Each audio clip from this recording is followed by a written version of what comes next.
నా ప్రభు నడిపించమని నా ప్రభు అనేకుల్ని నా ప్రభు ఆయన మమ్మల్ని మాదిరిగా మార్చమని నజరేయుడైన యేసు నామములో అడిగి వేడుకొనుచున్నాము మా తండ్రి. ఆమేన్.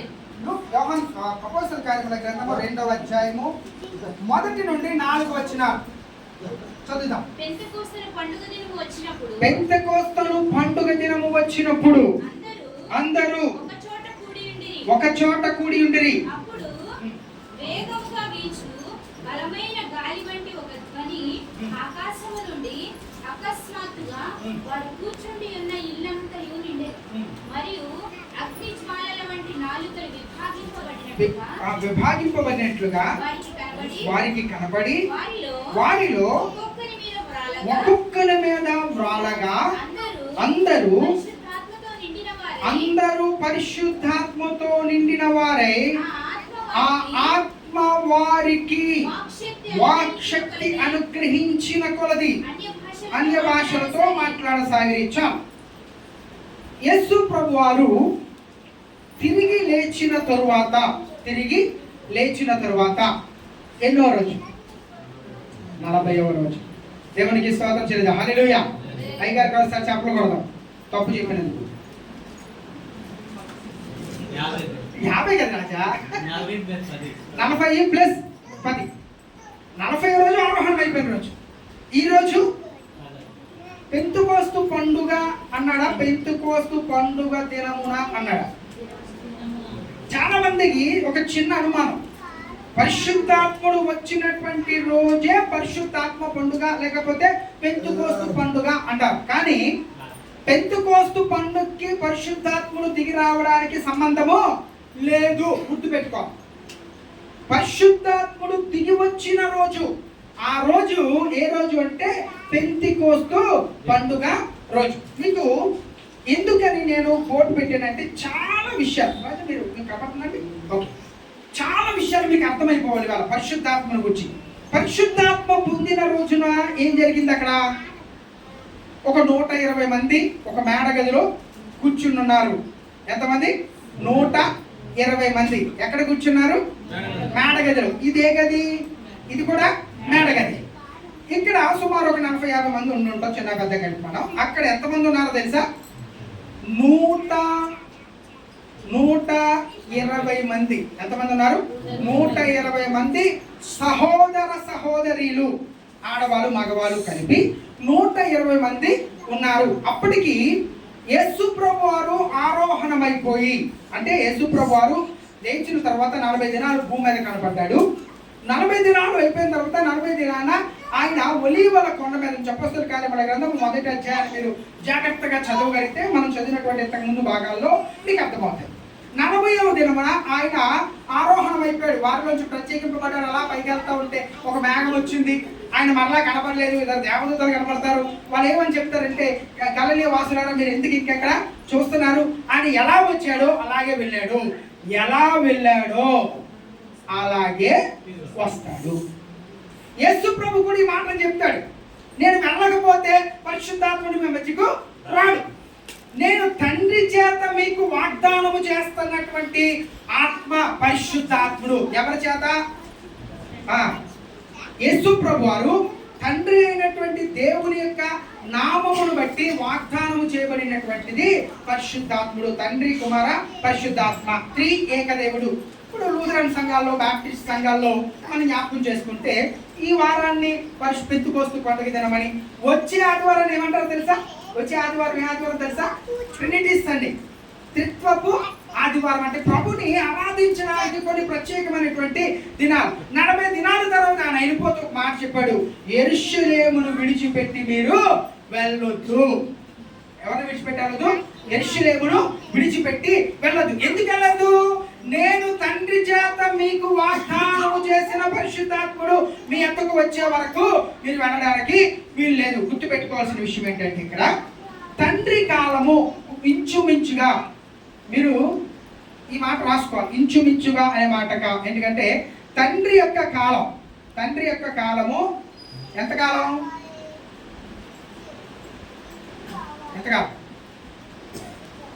ఇంచుమించుగా రాజా 4000 సంవత్సరాలు. Very good, thank you. 4000 సంవత్సరాల కాలం తండ్రి కాలం అంటే అకార్డింగ్ టు ఆదాము మొదలుకుని ఎక్కడి నుంచి అండి? ఆదాము నుండి ఇంచుమించుగా మలాకీ గ్రంథము చెప్పబడే వరకు 4000 సంవత్సరాల కాలము. మీరు అది రాసుకోవాలి లేక గుర్తుపెట్టుకోవాలి. తర్వాత గమనించాలి, కుమారుని కాలం వచ్చింది. ఎవరి కాలం? కుమారుని కాలం. ఇది ఎంత కాలం? 33.5 సంవత్సరాలు. దాంట్లో ఏమాత్రం అనుమానము లేదు. 33.5 సంవత్సరాలు. కానీ ఈ రెండింటికి మధ్యలో, తండ్రి కాలానికి కుమారుని కాలానికి మధ్యలో ఒక అగాధం ఉంది. అగాధం ఉంది. ఎన్ని సంవత్సరాలు? 400 సంవత్సరాల డార్క్ పీరియడ్ అంటారు. చీకటి కాలము. రాసుకోండి. చీకటి కాలం ఎంత అండి? 400 సంవత్సరాలు. అంటే తండ్రి కాలానికి కుమారుని కాలానికి మధ్యలో 400 సంవత్సరాల చీకటి కాలం ఉంది. మీకు ఒకవేళ మీ బైబిల్లో పాత నిబంధనకి కొత్త నిబంధనకి మధ్యలో ఒక పేపర్ ఉంటుంది చూసారా? ఒక వైట్ పేపర్ ఉంటుంది. దాని వెల ఎంతంటే 400 సంవత్సరాలు. మీకు మాట చెప్పనా?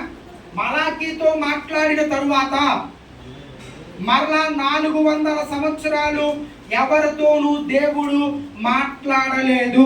400 సంవత్సరాలు భూమి మీదకి దేవుడికి సంబంధం లేదు. అసలు ఎవరితోనూ మాట్లాడలేదు. ప్రార్థనలు జరిగాయి, కార్యాలు జరిగాయి, అద్భుతాలు జరిగి ఉండొచ్చు, లేకపోతే ఆ బలులు జరిగాయి, అన్ని జరిగాయి. కానీ దేవుని దగ్గర నుంచి భూమి మీదకి ఒక్క చిన్న సమాచారం కానీ మాట కానీ రాలేదు. 400 సంవత్సరాలు దేవుడు భూమిని వదిలిపెట్టేశాడు.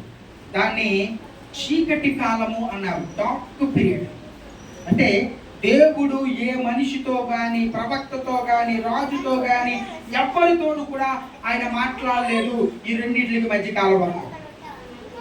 ఆ తర్వాత దేవుని దూతను పంపించి ఒక ఆయనతో మాట్లాడాడు. అక్కడి నుంచి కుమారుని కాలము ప్రారంభించబడింది. ఉండవయ్య బాబు నీకు దండ పెడతా. ఏమండి? ఎవరితో మాట్లాడాడు తెలుసా? మలాకీ తర్వాత ఎవరితో మాట్లాడాడు? 400 సంవత్సరాలు అయిపోయిన తర్వాత మరలా కొత్త నిబంధన కాలం ప్రారంభించబడింది. ఎవరితో మాట్లాడాడు ప్రభు? ఎవరమ్మా? సిరపిల్ల చెప్తుంది. ఎవరండి? సూర్యకళ గారు? రాజా నువ్వు కదా? తమ్ముడా? ఏ తమ్ముడు? యోసేపుతో మాట్లాడా? నీ పేరు యోసేపు అయితే కదేనేటయ్యా? జకరియా. ఆ పక్క నుంచి వచ్చింది ఉప్పు. ఎవరు? మరియతో మాట్లాడాడు, జకరియాతో మాట్లాడాడు, జోసెఫ్తో మాట్లాడాడు. ఎవరితో మాట్లాడాడు తెలుసా? ప్రవక్త అయిన యెషయాతో. యెషయా చెప్పారా? యెషయా దీనికి ముందు కాలం అండి. నేనున్నది ఇక్కడ కుమారుని కాలం దగ్గరికి వచ్చాను. యోహాను తండ్రి అయినటువంటి జకరియాతో మాట్లాడాడు. తమ్ముడు ఇందాక చెప్పాడు, తర్వాత చెల్లి కూడా చెప్పింది. ఓకే, జకరియాతో ఎక్కడ మాట్లాడాడు దేవుడు? ఎక్కడ మాట్లాడాడు? అతి పరిశుద్ధ స్థలంలో మాట్లాడాడు. ఎక్కడ మాట్లాడాడండి? అతి పరిశుద్ధ స్థలం. మనం ఇంతకు ముందు చెప్పుకున్నాం కదండి, చర్చి 3 రకాలు. ఏంటి? ఆవరణం,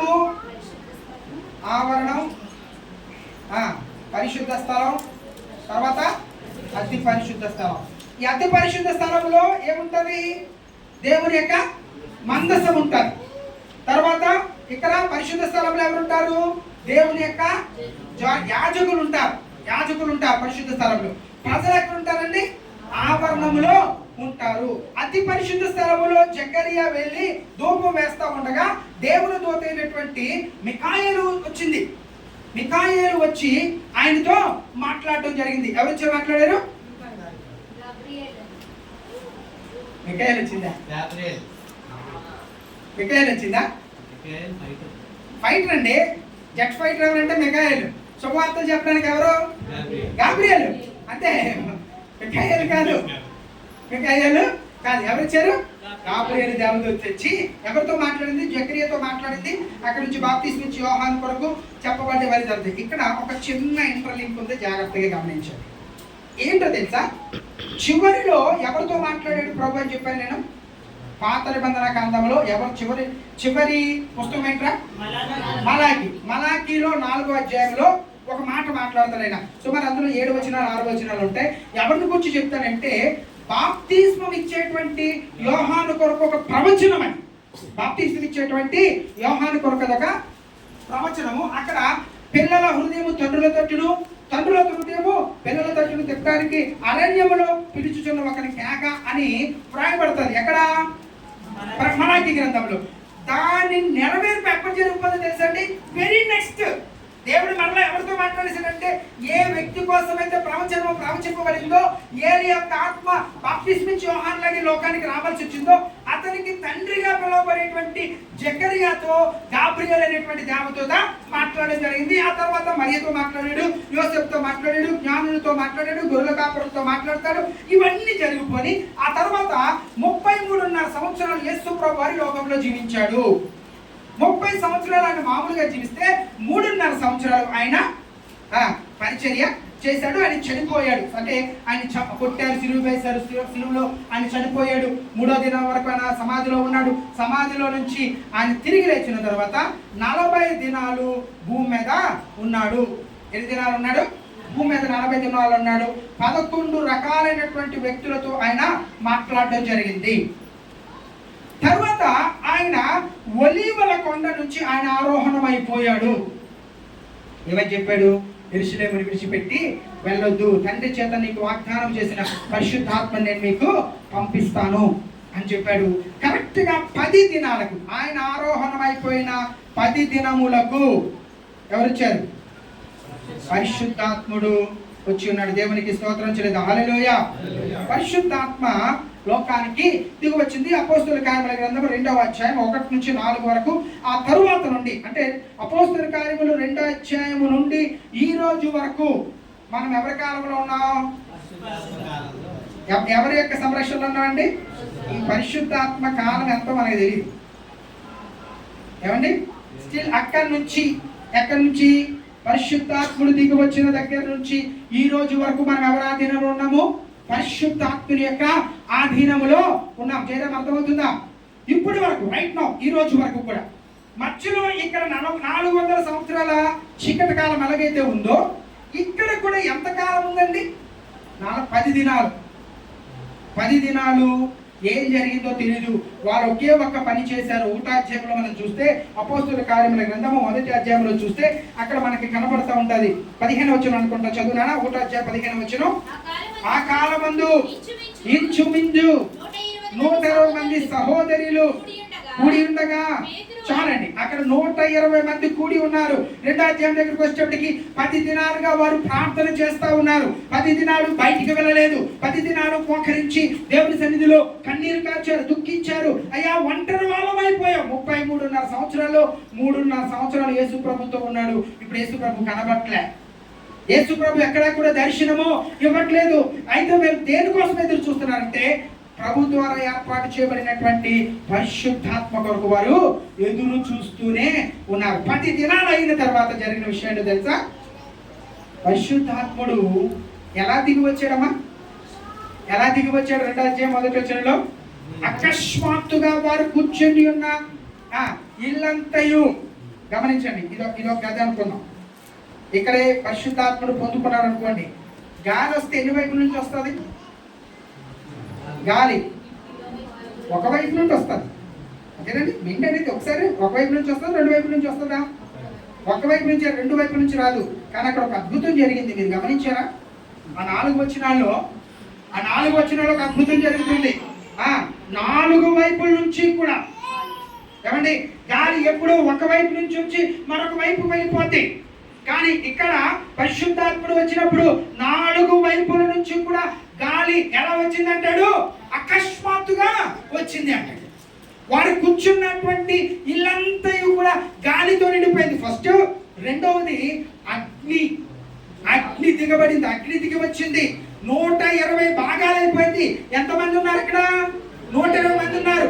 120 మంది మీదకి ఒకే ఆత్మ అగ్ని రూపంలో దిగివచ్చి ఆ ఒకే అగ్ని 120 భాగాలుగా అంటే విడిపోయి ఒక్కొక్కరి మీదకి దిగి వచ్చిందంట. దేవునికి స్తోత్రం చెల్లిద్దాం. హల్లెలూయా. వారు ఏం చేస్తున్నారండి? అన్య భాషలు మాట్లాడారు. వారికి తెలియని భాషలు మాట్లాడారు. అప్పుడప్పుడు మనం చాలా మందిని చూస్తూ ఉంటాం, ఏదో ఒక కొత్త భాష మాట్లాడుతూ ఉంటే మనకి నవ్వు వస్తూ ఉంటాం. కానీ పరిశుద్ధాత్ముడు ఎలా వస్తాడనే విషయం మనకి ఎవరికి తెలియదు. మీకు ఈ రోజున చాలా విషయాలు నేను చెప్తానని చెప్పాను కదా. పరిశుద్ధాత్ముడు మన ఆధీనంలో ఉంటాడా, మనము పరిశుద్ధాత్ముని ఆధీనంలో ఉంటామా? చెప్పాలి, మీరు గట్టి చెప్పాలి కదా. మనము దేవుని ఆధీనంలో ఉంటామా, దేవుడే మన ఆధీనంలో ఉంటాడు, పరిశుద్ధాత్ముడే మన ఆధీనంలో ఉంటాడు? ఎవరండి? ప్రభు యొక్క ఆధీనంలోనే ఉంటామా, మన ఆధీనంలో ఉండేది దేవుడు. ఇప్పుడు చాలా చోట్ల నేను వ్యక్తిగతంగా ఎవరిని విమర్శించట్లేదు, కానీ ఆలోచించాలని మాటలు చెప్తా ఉన్నాను. లైవ్ కూడా వెళ్తా ఉంది. డ్రమ్ము కొడుతున్నంతసేపు వచ్చేది పరిశుద్ధాత్మ, చప్పట్లు కొట్టినంతసేపు వచ్చేది పరిశుద్ధాత్మ, ఏమండి పాట పాడుతున్నంత ఇప్పుడు వచ్చేది పరిశుద్ధాత్మ. పరిశుద్ధాత్మ అంటే చుట్టమా వచ్చి వెళ్ళిపోవడానికి. పరిశుద్ధాత్ముడు ఒక్కసారి మనలోనికి వస్తే మనం ఏదైనా తప్పు చేసినప్పుడు వేదన పడతాడట, దుఃఖిస్తాడట, బైబిల్ చెప్తోంది. అందుకే అపోస్తలుడైన పౌలు ఏం చెప్తాడు తెలుసా? ఆత్మను మీరు ఆర్పొద్దు, ఆత్మను దుఃఖపరచొద్దు అంటాడు. ఆత్మ లేకుండా మనము క్రైస్తవులము కాలేము. అంటే పరిశుద్ధాత్మను పొందకపోతే మనము క్రైస్తవులము కాలేము. గుర్తుపెట్టుకోండి. మీరు ఒకసారి మీ హృదయం దగ్గర చేపెట్టుకోండి. మీ హృదయం దగ్గర చేపెట్టుకుని పరిశుద్ధాత్ముడు నా దగ్గర ఉన్నాడా లేదా అని ఒకసారి పరిశీలన చేసుకోండి. పరిశుద్ధాత్ముడు లేకపోతే, పరిశుద్ధాత్ముడు నీ దగ్గర లేకపోతే నువ్వు క్రైస్తవుడము కావు. ఇందాక తమ్ముడు పాడినటువంటి పాటలు మీరు జాగ్రత్తగా వింటే పరిశుద్ధాత్ముడు ఏ పనులు చేస్తాడో చెప్పబడింది అక్కడ. పరిశుద్ధాత్ముడు పొందుకోవడం అంటే అంత సామాన్యమైనటువంటిది కాదు. ఏదో నువ్వు మోకరించిన వెంటనే, నువ్వు కేకలేసినంత మాత్రాన, డబ్బు కొడుతున్నంత సేపు, చప్పలు కొడుతున్నంత సేపు, పాట పాడుతున్నంత సేపు పరిశుద్ధాత్ముడు పొందుకున్నామంటే అది చాలా తప్పు. పరిశుద్ధాత్ముడు మన మీదకి రావాలంటే మనము పరిశుద్ధతతో నింపబడాలి. యేసు ప్రభుతో ఉన్నటువంటి వారు దేవుని చేత వాగ్దానం చేయబడిన తరువాత 10 దినాలు ఎటు పోకుండా మోకరించి, కన్నీరు కార్చి, దుఃఖించి దేవుని దగ్గర నుంచి పరిశుద్ధాత్మను పొందుకున్నారు వాళ్ళు. పరిశుద్ధాత్ముడు అంటే సామాన్యమైనటువంటి వాడు కాడు. దేవుడు మనలను ఏం చేస్తాడో ఈరోజు నేను మీకు చెప్తాను. వాటిని చెప్పడానికి ముందు ఈ పెంతెకోస్తు అనేది ఎక్కడ ప్రారంభమైందో చెప్తాను నేను. అసలు పెంతెకోస్తు అంటే అర్థం ఏంటో తెలుసా? చూడండి సార్. పెంతెకోస్తుని గురించి 2 విషయాలు మీతో నేను జ్ఞాపకం చేస్తాను. దీనికి రెండు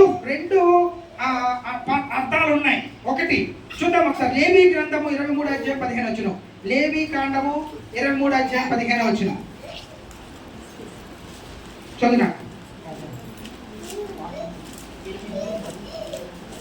23:15.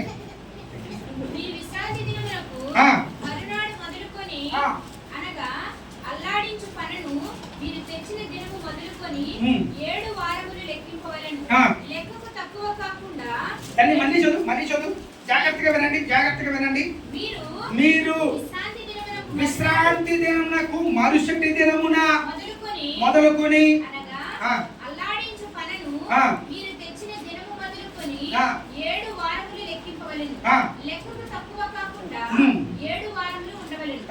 7వ విశ్రాంతి దినము మరుదినము వరకు మీరు 50 దినములు లెక్కించి. చాలు, ఒక్క నిమిషం. మీకు ఇది చెప్పాను కదా, మీకు ఇదంతా గ్రాంధికం అని చెప్పాను కదా. మీకు గ్రాంధికంలో కొంచెం మనం అర్థం చేసుకోవాలి. స్టార్టింగ్ లో ఏమన్నాడు అక్కడ? విశ్రాంతి దినమునకు మరునాడు. ఏ విశ్రాంతి దినం? అసలు విశ్రాంతి దినాలు చాలా ఉన్నాయి కదా. ప్రతి ఆదివారం మనకి విశ్రాంతి దినమే, శనివారం విశ్రాంతి దినమే. మరి ఏది మనం లెక్కించాలా? అకేది చెప్తున్నా. సండే ఏంద్రా? అదే రైట్, సండే. ఏ సండే? అసలు 49 డేస్ ఎక్కడ స్టార్ట్ అవుతుంది? పనులు ఇప్పిన తర్వాత. ప్రథమా ఈ సమాధానం కావాలి. ఎక్కడి నుంచి ప్రారంభించాలో తెలుసా? పస్కా పండుగను మనము గుర్తు చేసుకోవాలా? యేసు ప్రభువారు ఏ రోజున పస్కాను భుజించాడు? పస్కాలో 2 రోజులు. పస్కా 2 రోజులు గుర్తుపెట్టుకోండి. పస్కా 2 దినాలు. మొదటి దినమున ఆయన పస్కాను భుజించాడు. 2వ దినమున పస్కాలో ఆయన మరణించాడు. అక్కడి నుంచి గుర్తుపెట్టుకోండి. ఆ పస్కా రెండవ దినం అయిన తర్వాత ఏమొచ్చింది మనకి? విశ్రాంతి దినం వచ్చింది. అవునమ్మా? పస్కా అయిన తర్వాత దినము విశ్రాంతి దినము. అందుకే యేసు ప్రభు వారిని 6 గంటలకు ముందుగా, ఎప్పుడు?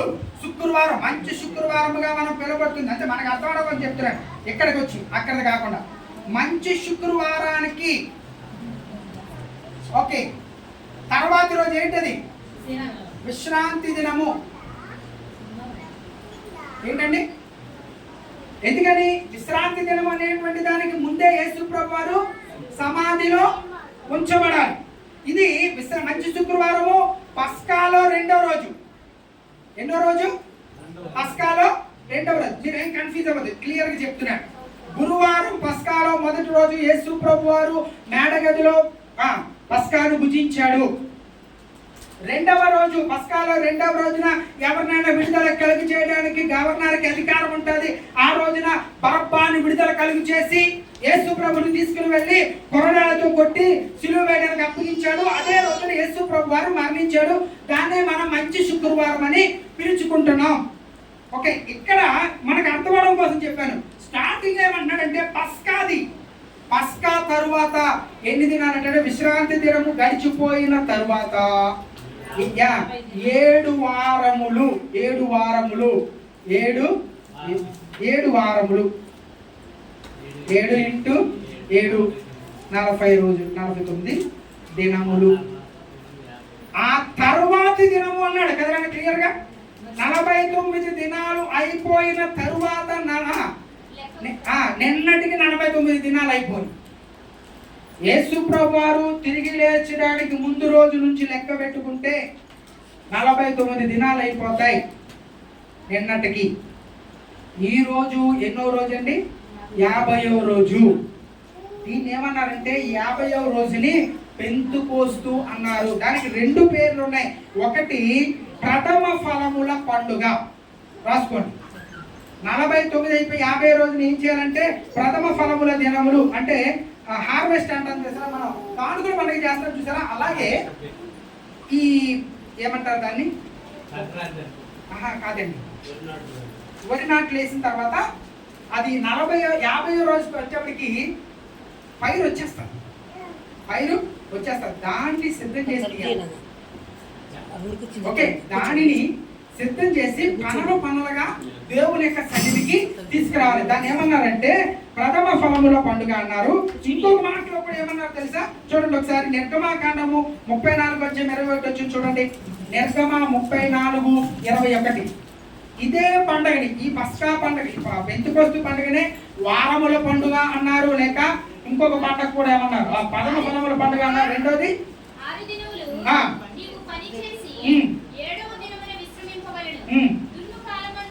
దున్ను కాలమందైనను కోయు కాలమందైనను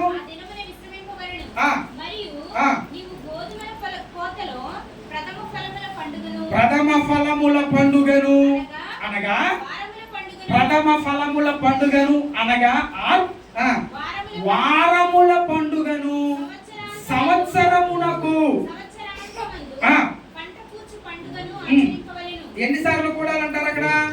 ప్రతి మగాడు, ప్రతి ఇంట్లో మగవాడు సంవత్సరానికి 3 సార్లు పండుగ చేయాలట. చదువునా మాట ఇంకా కిందకు ఉంది. ఏమైంది?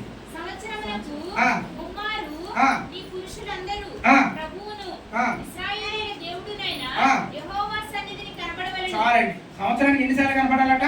పండగ రూపంలో, ప్రథమ ఫలముల పండగ రూపంలో 3 సార్లు కనపడాలి. మీకు వ్యవసాయము అలవాటు ఉన్నటువంటి వాళ్ళు, ఎంతమందికి అలవాటు ఉందో నాకు తెలియదు, కానీ అసలు సంవత్సరంలో ఎన్ని పంటలు పండుతాయండి? మధ్యలో ఇంకో పంట కూడా పండుతుంది. 3వ పంట కూడా సారవా దారవ అనేటువంటి 2 పెద్ద పంటలతో పాటు ఇంకొక పంట కూడా వాళ్ళు వేస్తారు. 3 పంటలు పండుతాయి. 3 పంటలు వేసిన తర్వాత 50వ దినాన్న ఏమిటి ఆ లేత వెన్నులు వస్తాయి చూసారు, దానిని తీసుకుని వచ్చి దేవుని సన్నిధిలో అల్లాడించాలటండి. అది పండగ. ఏమిటి? అల్లాడించాలి. ప్రభువా, నువ్వు మాకు ఇచ్చినటువంటి ఫలము నువ్వు ఇచ్చినటువంటి ఆ సంపాదనలో, లేకపోతే మేము విత్తినటువంటి ఆ విత్తనము ఎదిగి ఫలించి చేతికి రావడానికి సిద్ధంగా ఉంది, దానికి నిదర్శనం ఇదిగో అని 50వ రోజున తీసుకుని వచ్చి దేవుని సన్నిధిలో పెట్టాలి. పైన ఏమంటాడు తెలుసా? ఎవడును ఒట్టి చేతులతో నా సన్నిధిని కనపడకూడదు. పైన ఉంటుంది అన్నమాట, మీరు రాసుకోండి. దేవుని సన్నిధిలో ఎవరము ఎలా కనపడకూడదండి? అసలు దేవుని సన్నిధికి వచ్చినప్పుడు కానుకలు ఇవ్వకుండా ఎప్పుడైనా వెళ్ళాము మనం? ఏమిటి మనం కొన్ని విషయాన్ని ఆలోచించుకోవాలి. దేవుడి యొక్క దీవులు మనం పొందడానికి ప్రాముఖ్యత ఏంటో తెలుసా? దేవుడు మనకి ఇచ్చేస్తా ఉన్నాడు. ఇంకో రూల్ కూడా ఉంది. ప్రతి సంవత్సరం 6 సంవత్సరాలు అయిపోయిన తర్వాత 7వ సంవత్సరం పంటని ఇంటికి తీసుకురాకూడదట. తెలుసా మీకు? 6 సంవత్సరాల పంట మనం వేసుకుని మన ఇంటికి తెచ్చుకోవాలి. 7వ సంవత్సరం పంటని ఇంటికి తీసుకుని రాకూడదు, పరదేశులకు విడిచిపెట్టారు. అంటే 6 పంటలే మనది, 7వ పంట మనది కాదు. ఎవరిది? పరదేశులది, బయట నుండి వచ్చిన వాళ్ళది. మొత్తం అంతా మనమే చేయాలా, కానీ పంటని విడిచిపెట్టేస్తే మన ఊర్లోకి వచ్చినటువంటి కొత్త వాళ్ళు ఎవరైతే ఉంటారో వాళ్ళంట వారు తీసుకుని వెళ్ళి వాళ్ళు దాచుకుని 7 సంవత్సరాలు తింటారటండి. దేవునికి స్తోత్రం చేయలేదు. హల్లెలూయా. అంటే నువ్వు పంట వేసావు, నీదే ఎరువు, అన్నీ నీవే, కానీ ఫలాన్ని వాళ్ళు పోసుకుంటామంటే వాళ్ళకి వచ్చినటువంటి ఫలం యొక్క ఆశీర్వాదం నీకు 7 అంతలు వస్తుంది అంటాడు. 6 సంవత్సరాలు ఒక్కొక్క వంతు వస్తే 7వ సంవత్సరం నువ్వు వదిలిపెట్టేసావు కనుక ఆశీర్వాదం ఎన్నంతలు వస్తుంది అంటాడు? 7 అంతలు వస్తుంది. దేవునికి మనం ఇస్తున్నాము అంటే మీకు అర్థమవుతుందో లేదో తెలియదు, కానీ ఏమండి మనకి తెలియకుండానే ఎవరికి అప్పిస్తున్నామట? గుర్తుపెట్టుకో. ఒక 10 రూపాయలు దేవుని సన్నిధిలో మనం వేసాం, ఏ సరిపుకి వేసి వెళ్ళిపోయామండి, ఏం ఉపయోగం ఉంటుంది? లేదు. నువ్వు ఇచ్చేటువంటి ప్రతి కానుక, దశమ భాగం, ప్రథమ ఫలములు ఇవన్నీ కూడా ఏమిటి? దేవునికి అప్పివ్వడం. వడ్డీ ఎక్కడ వస్తుందో తెలుసా? వడ్డీ ఎక్కడ వస్తుందో తెలుసా? అక్కడ రాళ్ళతో ఇల్లు కడుతున్నట్టు చూసారు, అక్కడికి వెళ్తుంది. దేవునికి స్తోత్రం చేయలేదు. హల్లెలూయా. అంతేనా? ఎక్కడికి వస్తుంది అది? ఎక్కడ వస్తుంది మనకి? పరలోకంలో. ఇక్కడ నువ్వు ఇచ్చేటువంటి ప్రతిదీ కూడా, అక్కడ ఖచ్చితంగా దేవుడు నీకు ఇస్తాడు. ఇంకో చోట కూడా మంచి మాట రాయబడుతుంది. నేను గుర్తు చేసుకోలేను, కానీ నీ ఆహారమును నేల మీద వేయి. దేని మీద వేయాలట? ఆహారాన్ని నేల మీద వేయడం ఏంటి?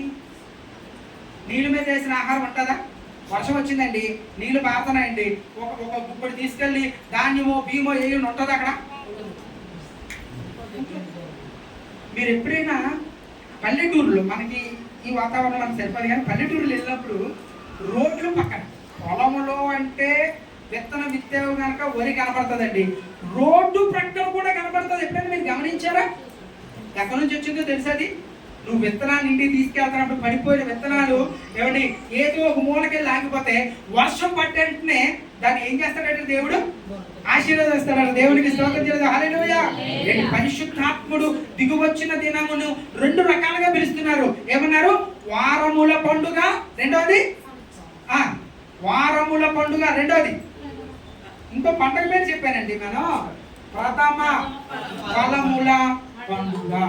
ఈ 50వ రోజుకు ఉండేటువంటి ప్రత్యేకత అది. దాన్ని వాళ్ళు పెంతుకోస్తు అని పిలుచుకున్నారు. అదే 50 దినాలు యేసు ప్రభు జీవితంలో కూడా కనపడుతుంది. కరెక్ట్ గా 50వ రోజునే పరిశుద్ధాత్ముడు భూమి మీదకి దిగువచ్చాడు. 7 వారాలు అయిపోయిన తర్వాత ఎలాగైతే ప్రథమ ఫలాల పండుగ వస్తా ఉందో, అలాగే యేసు ప్రభు వారు చనిపోయిన తర్వాత 7 వారాలకి ఫలము ఏ రకంగా వచ్చిందో తెలుసా?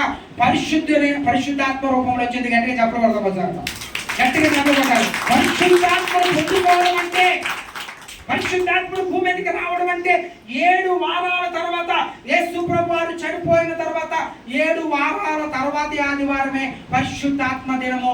దాన్నే పెంతుకోస్తు పండుగ లేదు, పెంతుకోస్తు అను పండుగ దినము, పండుగ దినము. ఎక్కడి నుంచి వచ్చింది అది? నిర్గమకాండం నుంచి. ఇశ్రాయేలు ప్రజలు ఐగుప్తును విడిచిపెట్టి ప్రయాణం ప్రారంభించినటువంటి దినాల్లో ప్రారంభించబడిందండి ఈ 49 లేక 50వ దినం అనేటువంటి పండగ. అక్కడి నుంచి వచ్చింది. మనము దాన్ని గమనించుకోవాల్సినటువంటి అవసరత మనకి ఉంది. తర్వాత విషయాన్ని మీకు జ్ఞాపకం చేస్తా ఉన్నాను. ఏమండి, ఇవన్నీ అయిపోయిన తర్వాత పెంతుకోస్తు అనేటువంటి పండుగలో మనం వస్తాం. తర్వాత మనము పెంతుకోస్తు అంటే పరిశుద్ధాత్ముడు దిగవచ్చిన దినము అని రాసుకోండి. పరిశుద్ధాత్ముడు దిగివచ్చిన దినము. పరిశుద్ధాత్ముడు ఏం చేస్తాడు మన జీవితాలు? పరిశుద్ధాత్ముడు ఏమి చేస్తాడు? పరిశుద్ధాత్ముడు దిగివచ్చాడు. ఆయన ఏంటి మనకి యేసుప్రభు వారు అంటే వాక్యం చెప్పాడు, ఏంటమ్మా స్వస్థతలు చేశాడు, ఏమంటే మనకు రక్షణ ఇచ్చాడు, మన కొరకు చనిపోయాడు, సమాధి చేయబడ్డాడు, తిరిగి లేచాడు, 40 దినాలు కనబడ్డాడు, నేనుండు చోట్ల మీకు నుండి లాగా మిమ్మల్ని మీకోసం నేను స్థలం సిద్ధపరచడానికి వెళ్తున్నాను అని చెప్పాడు. అది యేసుప్రభు యొక్క పని. ఏమండి హోలీ స్పిరిట్ పని ఏంటి? పరిశుద్ధాత్ముల పని ఏంటి? పరిశుద్ధాత్ముడికి ఎన్ని పేర్లు ఉన్నాయి? ఏ పేరుతో మనం పరిశుద్ధాత్మను గుర్తుపెట్టుకోవాలి? ఇవన్నీ మీకు జ్ఞాపకం చేయాల్సిన అవసరం నాకు ఉంది. చూద్దాం ఒకసారి. యెషయా గ్రంథము 11వ అధ్యాయం దగ్గరికి రండి. యెషయా గ్రంథము 11వ అధ్యాయం దగ్గరికి మనం వస్తే పరిశుద్ధాత్మను గురించి ఒక 5 విషయాలు చెప్పుకొస్తాడు అక్కడ. అవి మనం జ్ఞాపకం చేసుకోవాలి. పరిశుద్ధాత్ముడు అంటే ఏంటో మనకు తెలియాలి. 11వ అధ్యాయము 2వ వచనం. ఒక్క నిమిషం మనం అందరూ తిని అందరూ అక్కడ అండర్లైన్ చేసుకుంటారు. యెషయా గ్రంథము 11వ అధ్యాయము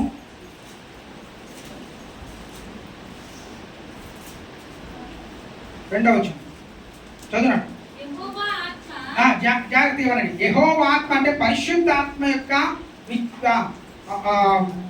ఏం చేస్తాడు మనకి?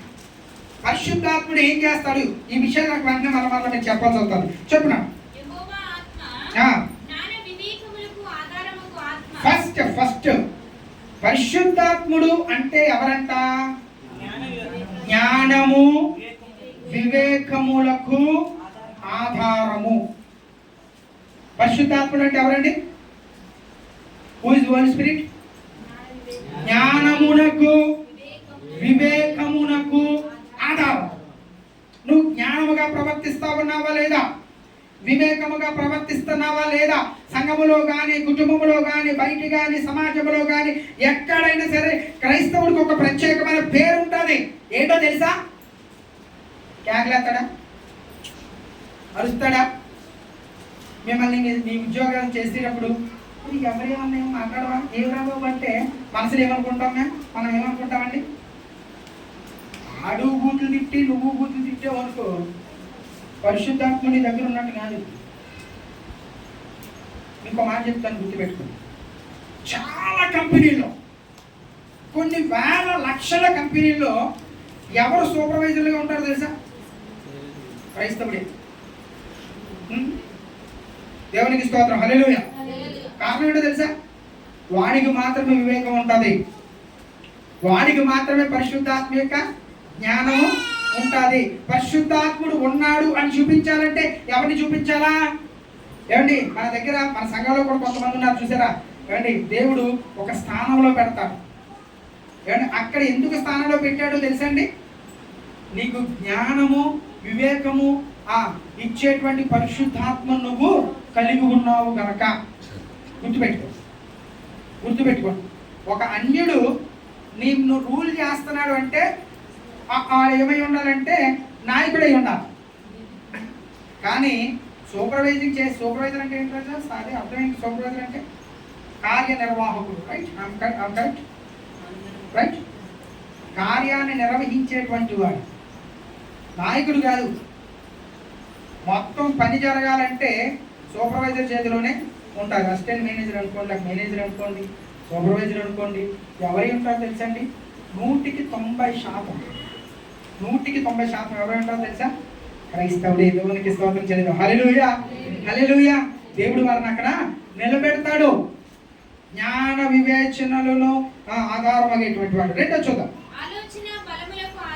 ఆలోచన బలము. ఏమండి? ఆలోచన బలం. ఆలోచన చెప్పాలన్నా బలం అంటే అవతలని కొట్టేమని కాదు అక్కడ. ఏమండి? బలవంతుడు అనేటువంటి వాడు కేవలం కొట్టడానికి కాదు, ఈయన చూసి అవతలని పారిపోగలగాలి. ఏమండి? దెబ్బ అనేటువంటిది చేత్తో ఇవ్వకుండా బుద్ధితో వేసామనుకోండి, అది ఎంత బాగుంటుందో తెలుసా? ప్లానర్స్. క్రైస్తవుడు ఎవడు? కేవలము పరిశుద్ధాత్మను పొందుకున్నవారు మాత్రమే. గుర్తుపెట్టుకోండి. రెండవది చూద్దాం, ఇంకా చాలా విషయాలు ఉన్నాయి. తెలివిని ఏమండి? తెలివిని దేవుని యందు భయభక్తులు పుట్టించేది కూడా పరిశుద్ధాత్ముడే. భయభక్తులు కలిగిన వారు. ఇక్కడ ఎంతమంది భయభక్తులు కలిగిన ఉన్నారో చెప్పండి నాకు. అందరము భయభక్తి లేనోడు క్రైస్తవుడు అనేవాడు భయభక్తులు కలిగిన క్రైస్తవుడు ఆదివారం ఆరాధనలో ఉంటాడు.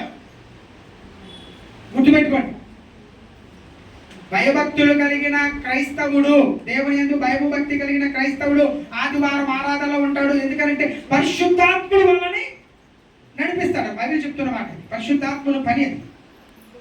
పరిశుద్ధ అంటే ఈరోజు మనం దేవుని మందిరంలో ఉన్నామంటే ఊరికినే మనముగా వచ్చేసిన వాళ్ళము కాదు. పరిశుద్ధాత్ముడు ఇచ్చేటువంటి ఆ తెలివితో, అదేనా మనం చదువునా యెహోవా ఆత్మ జ్ఞాన వివేకములకు ఆధారమగు ఆత్మ, ఆలోచన బలములకు ఆధారమగు ఆత్మ, తెలివిని యెహోవా ఎడల భయమును కలిగించేటువంటి ఆత్మ. నాలుగోది యెహోవా భయము అతనికి ఇంపైన సువాసనగా ఉండును. చాలండి, ఇవన్నీ మనకి ఎక్కడ కనబడతాయో తెలుసా? పరిశుద్ధాత్ముని దగ్గర మాత్రమే కనబడతాయి. పరిశుద్ధాత్ముడు ఇవన్నీ మనకు అనుగ్రహిస్తాడు. పరిశుద్ధాత్ముడి అన్నింటినీ కూడా మనకి అనుగ్రహించేటువంటి దేవుడు. ఎన్ని విషయాలు నేను రాసుకున్నాను చూద్దాం ఒకసారి. చూడండి, యేసు ప్రభువు వారు ఆయన కోసం చెప్తా అంటాడు. యోవేలు గ్రంథం 2వ అధ్యాయము 28వ వచనం చదవండి. ఎవరెవరికి ఇస్తాడో, భయభక్తులు కలిగినటువంటి వారికి ఎవరెవరికి ఇస్తాడు అనేటువంటిది మనకు అక్కడ జ్ఞాపకం చేస్తారు. 2వ అధ్యాయము 28వ వచనం యోవేలు గ్రంథం.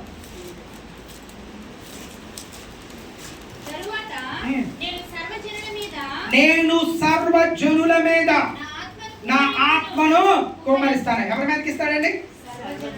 అంటే ప్రభు అనేటువంటి యేసు ప్రభు వారు అపోస్తల కార్యములు 2:11 అధ్యాయంలో మనకు మాట్లాడాలి. యేసుక్రీస్తు అందరికీ ఎన్నో వచనం? 36వ వచనం. అలాగే పరిశుద్ధాత్ముడు కూడా ఏ ఒక్క వర్గానికో, ఏ ఒక్క వ్యక్తికో, ఒక సంఘానికో చెందినవాడు కాడు. ఎవరు రాసిందంటే అక్కడ? సర్వజనులకు, అందరికీ అందరి మీద ఆయన తన ఆత్మను ఏం చేస్తానంటున్నాడు? అపోస్తల కార్యములు 2వ అధ్యాయం చివరిలో చూస్తే యోవేలు గ్రంథంలో చెప్పబడిన ప్రవచనం ఎక్కడ రాయబడుతుంది? వృద్ధులు కలలు కంటారు, ఏమండి యవనస్తులు, వీళ్ళందరి కోసం చెప్పుకొస్తాడు. ఎప్పుడో తెలుసా? పరిశుద్ధాత్మను పొందుకున్నప్పుడు మాత్రమే. మన మాట అవునంటే అవును, కాదంటే కాదని ప్రభు చెప్పాడు కదండి. ఈరోజు మనం అవును అన్నామంటే అది జరుగుతుందంటే అర్థం ఏంటో తెలుసా? పరిశుద్ధాత్మను పొందుకుంటేనే జరుగుతుంది. మరి మీరు అనవచ్చు, అన్నా మరి నేను పరిశుద్ధాత్మను పొందుకున్నానో లేదో ఎలా నాకు తెలుస్తుంది? ఎప్పుడైనా అనుమానం వచ్చిందా ఎంతమందికి? పరిశుద్ధాత్మ నా దగ్గర పరిశుద్ధాత్ముడు ఉన్నాడా లేదా అని అనుమానం ఎంతమందికి వచ్చింది? లేదని చెప్తాం. మనమే ఉన్నాం కదా, 1 2 3 4 5 అందరూ ఉంటుంది. ఏమండి ఈ రోజున నేను ఏమనుకో దస్పాటు మీకు చేస్తున్నాను. మీకు ఎప్పుడైనా నేను పరిశుద్ధాత్మను పొందుకున్నానా అని అనుమానం వచ్చింది అన్నారు కదా. మీకు పొందుకున్నాను లేదని మీకు ఏమైనా రుజువు అనిపించిందా? అనిపించింది. ఓకే తమ్ముడు అనిపిస్తుంది. ఓకే వరలక్ష్మి గారు, మీకు ఎప్పుడైనా అనిపించిందా నా పరిశుద్ధాత్మ నా దగ్గర ఉన్నాడు అని ఎప్పుడైనా అనిపించి ఉంటుందా మీకు? అదే మరి నేను అనుకుంటాను, నా ప్రశ్న పూర్తవకుండా వీళ్ళకి అర్థమైపోవాలని. ఏమండి మీరు నడిచి వెళ్తున్నారండి, పక్క నుంచి తప్పని కొట్టుకుని వెళ్ళిపోవాల్సినోడు నువ్వు పక్కే జరిగిపోయావు. ఎలా జరుగుతుంది అది? పరిశుద్ధాత్ముడు నీతో ఉన్నాడు కనుక. ఇప్పుడు చెప్పండి, నాకు అనుభవం ఉందన్నాను అంతమంది అందరూ ఎత్తుతాం. ఎందుకనంటే అసలు పరిశుద్ధాత్ముడు ఏ కార్యం చేస్తాడో తెలిస్తే, పరిశుద్ధాత్ముడు మన దగ్గర ఉన్నాడో లేదో అర్థమైపోద్దండి. ఈ రోజు మీరు దేవుని మందిరానికి వచ్చాడంటే అర్థం ఏంటో తెలుసా? పరిశుద్ధాత్ముడు అంట మీకు చెప్తే ఉద్యోగం చేసిపోతుంది ఎవరా అని చెప్తా ఉంటుంది అక్కడ. అది విచిత్రం ఏంటంటే ఆటగారు అంటున్నట్టు అనిపిస్తుంది, మాస్టర్ గారు అంటున్నారు అనిపిస్తుంది అటండి. మనకు నచ్చిన వాళ్ళు మన పక్క నుండి ఇవన్నీ అలవా దేవుని మందిరానికి అనిపిస్తూ ఉంటుంది. దాని అర్థం ఏంటో తెలుసా? పరిశుద్ధాత్ముడు మన పక్కనే ఉంటాడు. దేవునికి స్తోత్రం చేయలేదు. హల్లెలూయా. ఆయన ఏం పనులు చేస్తాడు? ఇంకొంచెం ముందుకు వెళ్దామా? యోహాను సువార్త 16వ అధ్యాయము గంగమ్మ చదవాలి మీరు. 7వ అధ్యాయం నుంచి 16వ వచనం వరకు చదువు. యోహాను సువార్త మీరు రాసుకుంటున్నారా? యోహాను సువార్త 7వ అధ్యాయం 16వ వచనం. అందుకు యేసు, నేను చేయు బోధ నాది కాదు, నన్ను పంపిన వానిదే. ఎవడైనను ఆయన చిత్తము చొప్పున చేయి నిశ్చయించుకొనిన యెడల ఆ బోధ దేవుని వల్ల కలిగినదో లేక నాయంతట నేనే బోధించుచున్నానో వాడు తెలుసుకోను. తనంతట తానే బోధించువాడు స్వకీయ మహిమను వెదకును గాని తన్ను పంపిన ఆయన యందు ఏ దుర్నీతియు లేదు. మోషే మీకు ధర్మశాస్త్రం మా ఇయ్యలేదా? 16 అధ్యాయం చదువుతున్నాం. 16:7 నాన్న, సారీ నాన్న, 16:7 నాన్న, 16 అధ్యాయం 7వ వచనం నుండి. అయితే నేను మీతో సత్యము చెప్పుచున్నాను. జాగ్రత్తగా వినండి, ప్రభు చెప్పిన మాట. సత్యము చెప్పుచున్నాను అంటే నిజమే చెప్తున్నాను. నేను వెళ్ళిపోవటం వలన మీకు ప్రయోజనకరము. నేను వెళ్ళని ఎడల ఆదరణకర్త మీ యొద్దకు రాడు. నేను వెళ్ళిన ఎడల ఆయన మీ యొద్దకు పంపుదును. ఆయన వచ్చి ఏం చేస్తాడట? పాపమును గూర్చి, నీతిని గూర్చి, తీర్పును గూర్చి లోకమును ఒప్పింప చేస్తాడు. పరిశుద్ధాత్ముడు పని ఏంటో తెలుసా? నువ్వు పాపం చేసావు, ఇది నీతి, ఇది న్యాయం అని గద్దించి చెప్తాడు. బుజ్జగించి చెప్పడు. యేసు ప్రభు బుజ్జగిస్తాడు, పరిశుద్ధాత్ముడు బుజ్జగించడు. ఏం చేస్తాడు? హెచ్చరిస్తాడు.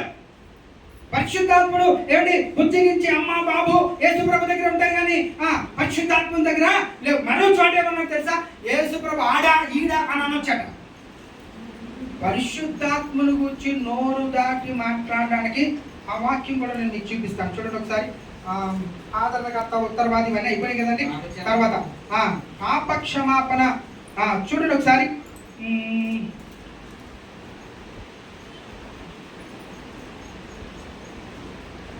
కొంచెం కింద చదువునా? లోకులు నా యందు విశ్వాసం ఉంచలేదు గనుక పాపమును గూర్చి నేను తండ్రి యొద్దకు వెళ్ళటం వలన మీరు నన్ను చూడరు గనుక నీతిని గూర్చి ఈ లోకాధికారి తీర్పు పొంది ఉన్నాడు గనుక తీర్పును గూర్చి ఒప్పుకొని చేయను. నేను మీతో చెప్పవలసినవి ఇంకను అనేక సంగతులు కలవు కానీ ఇప్పుడు మీరు వాటిని సహింపలేరు. అయితే ఆయన అనగా సత్య స్వరూపి అయిన 14 అధ్యాయం దగ్గరికి వెళ్ళి ఒకసారి 14 అధ్యాయం 16-17 వచనం చదివి. ఆయన నా వాటిలోనివి తీసుకొని మీకు తెలియజేయను గనుక నన్ను మహిమపరచును. తండ్రికి కలిగినవన్నీ నావి. అందుచేత ఆయన నా వాటిలోనివి తీసుకొని మీకు తెలియజేయనని నేను చెప్పితిని. కొంచెము కాలమైన తరువాత మీరిక నన్ను చూడరు, మరి కొంచెము కాలం వరకు నన్ను చూచెదరని చెప్పాను. కాబట్టి ఆయన శిష్యులలో కొందరు కొంచెం కాలమైన తరువాత నన్ను చూడరు, మరి కొంచెం కాలమునకు నన్ను చూచెదరు. నేను తండ్రి యొద్దకు వెళ్ళుచున్నానని ఆయన మనతో చెప్పుచున్న మాట ఏమిటని ఒకరితో ఒకరు చెప్పారు. చదువునా? ఒక్క నిమిషం ఉన్నాను. మత్తయి 12 చదువునా? 12 అధ్యాయం 31-32 వచనాలు. లూకాసు వార్తలో 12 అధ్యాయము 10-12 వచనాలు కూడా చదవచ్చు ఎవరైనా? కాబట్టి నేను మీతో చెప్పినదేమనగా మనుష్యులు చేయు ప్రతి పాపమును దూషణయు వారికి క్షమింపబడును గాని ఆత్మ విషయమైన దూషణకు పాప క్షమాపణ లేదు. నువ్వు ఎక్కడ చదువు? మత్తయి సువార్త అన్నది. లూకాసు వార్త 12 అధ్యాయం 10-12 వచనాలు చదవండి ఒకసారి. లూకా 12:10-10. లూకాసు వార్త 12 అధ్యాయం 10-12. మనుష్య కుమారుని మీద వ్యతిరేకముగా ఒక మాట పలుకువానికి పాప క్షమాపణ కలుగును గాని పరిశుద్ధాత్మను దూషించువానికి క్షమాపణ లేదు. చాలండి. ఎక్కడెక్కడ చెప్తాడు తెలుసా? ఇహలోకమందును పరలోకమందును. అంటే ఒక దాని ఏమంటారంటే ఒక ఆజ్ఞ ఇవ్వబడింది మనకి. యేసు ప్రభుని తిట్టినా క్షమాపణ ఉందట. పరిశుద్ధాత్మని తిట్టినా, అగౌరవపరిచినా, ఇష్టం వచ్చినట్లుగా ప్రవర్తించినా ఏమి లేదంటాడు? పాపానికి క్షమాపణ లేదు. అంటే మనం పరిశుద్ధాత్మ విషయంలో ఏం చేయాలా? నోటిని జిప్పేసుకోవాలి. అది కరెక్టే. కుట్టేసుకోవడం మంచిది. ఆ జిప్పేది అత్తమాకి తీరుతూ ఉంటారు. కుట్టేసుకోవడం మంచిది. అదేదో తెంపుతారు అంటారేమో. మీతో బాధ నాకు. నోరు మూసుకుని ఉండడం చాలా అద్భుతం. ఇంకా ఒక్క మాట నేను చెప్పి నేను ముగించేస్తాను, ఎందుకంటే చాలా విషయాలు ఉన్నాయి కానీ అక్కడే మీరు అవన్నీ రాసుకున్నారు కనుక ఇంకేదాకా చదువుకోండి. ఆయన ఆ పాపమును నీతిని గురించి తీర్పుని గురించి ఒప్పిస్తాడు. సత్యస్వరూపమైనటువంటి ఆత్మగా గ్రహించువాడు మనల్ని గ్రహింపజేస్తాడట, నడిపిస్తాడట. 11వ వచనంలో ఏంటి? వీటిలో దేనిలోనైనా సరే బోధించేటువంటి వాడు యోహాను సువార్త 14 మనం చదువుకున్న 16-17 మనతో నివసిస్తాడు, మనతో ఉంటాడు, మనలను ప్రతి విషయములో జ్ఞాపకం చేస్తాడట. నువ్వు చేసేది ఇది, నువ్వు అక్కడికి వెళ్ళాల్సినవి, ఇక్కడ ఉండాల్సినవి కాదు అని ఆయన మనలను జ్ఞాపకము చేస్తాడట. చాలా విషయాలు రాశాను నేను పరిశుద్ధాత్మను గురించి. ఆయన లేకపోతే మనకి ఏమి లేదో తెలుసా? పరలోకం లేదు. ఎందుకని? పరలోకంలో మనం ఎలా ఉండాలో గుర్తుపెట్టుకోండి. పరలోకంలో మనం ఎలా ఉండాలో ఇక్కడ ఆయన బోధిస్తాడు, నడిపిస్తాడు, మనతో అలాగున చేయిస్తాడట. దేవునికి స్తోత్రం చేయలేదు. హల్లెలూయా. ఈ లోకంలో మనము దేవుని అధికారానికి, యేసు ప్రభు అధికారానికి ఒప్పుకోవాలి. అట్ ద సేమ్ టైం పరిశుద్ధాత్ముని కూడా మనము ఏం చేయాలంటాడు?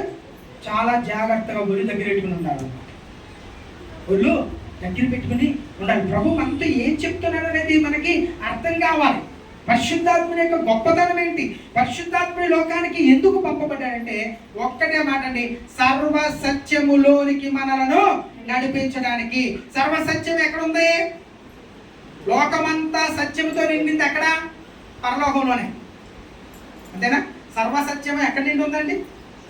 చెప్పట్లేదు మీరు నాకు. అంతేనా? లోకంలోనా? పరదేశంలోనా? నూతన ఆకాశంలో, నూతన భూములోనా? కాదండి. సర్వము సత్యముతో నిండి ఉన్నది ఎక్కడంటే పరలోకములో మాత్రమే. ప్రభువునకు పరిశుద్ధాత్మకు ఉన్నటువంటి పేరేంటో తెలుసా? సత్యస్వరూపి అయిన ఆత్మ, ఆదరణకర్త, సంచకరువు. చాలా విషయం చెప్పుకొస్తూ ఆయన పని ఏంటంటే మనలను సర్వ సత్యములోనికి నడిపించడం. ప్రభువుని కలిగి ఉండడం అంటే రక్షణ కలిగి ఉండడం. పరిశుద్ధాత్మను కలిగి ఉండడం అంటే పరలోకాన్ని కలిగి ఉండడం. ఆయన మాత్రమే మనలను అన్నిటి నుంచి విడిపిస్తాడు. మనకు పాపం నుంచి విడిపించబడాలన్నా, నీతిగా జీవించాలన్నా, ఈ లోకంలో ఉన్నతమైన మంచి జీవితాన్ని మనము జీవించాలన్నా ఎక్కడ ఉండాలి? మనం పరిశుద్ధాత్మని యొక్క ఆధీనంలో ఉండాలి. మనం ఆధీనంలో ఉన్నామా లేదా అనేటువంటిది మనము గమనించుకుని దేవుని చిత్త ప్రకారం జీవితాము. దేవుడు పెట్టినటువంటి కృపను మన జీవితంలో దేవుడు మనకి దయచేది కాక. ఆమె. దీని గురించి ఏమైనా అనుమానాలు ఉంటే నాకు వాట్సాప్ చేయండి.